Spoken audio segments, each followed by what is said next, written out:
Mapagpalang araw sa ating lahat. So, nandito nga pala tayo ngayon sa Batangas Farm kung saan ay weekly tayo nagpipick up ng mga eggs. So, 800 trays yan a week. So, dadalhin natin yan sa Maynila.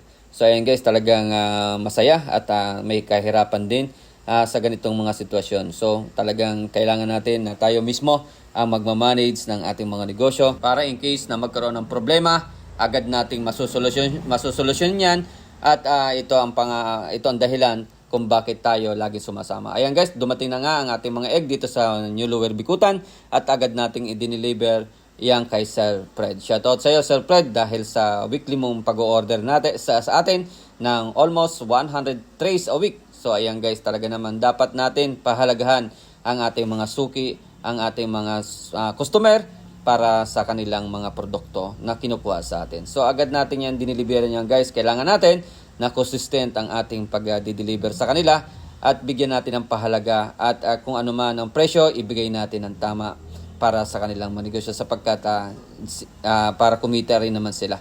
So ayan guys, so tuloy-tuloy lang ang ating pagninegosyo.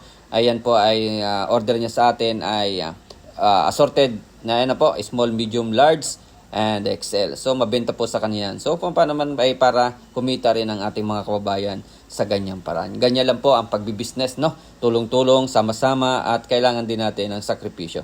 Ayan si Sir Fred, shoutout po sa iyo sa laging tatangkilik sa ating mga produkto. Ayan guys, talaga namang kailangan natin ng sipag at tiyaga. So ayan guys, dito naman sa ating tindahan natin ay agad naman tayong pumunta dahil wala naman tayong ginagawa. I-monitor natin ang ating tindahan. Siya nga pala, siya po ang aking bayaw na hanggang ngayon ay binata pa. So ayan guys, so binibigyan natin siya ng hanap buhay dyan. So, siya na po ang pinagkakatiwalaan natin na sana ay tuloy-tuloy lang ang pagninegosyo sapagkat wala nang po siyang nung dumating yan dito ay nagbago ang kanyang buhay. Dati, nung dumating yan ay matahimik, hindi pa marunong mag-compute at hindi pa marunong magsukli sa atin, no? Kaya salamat sa iyo, bayaw. So tuloy-tuloy lang para sa iyo to.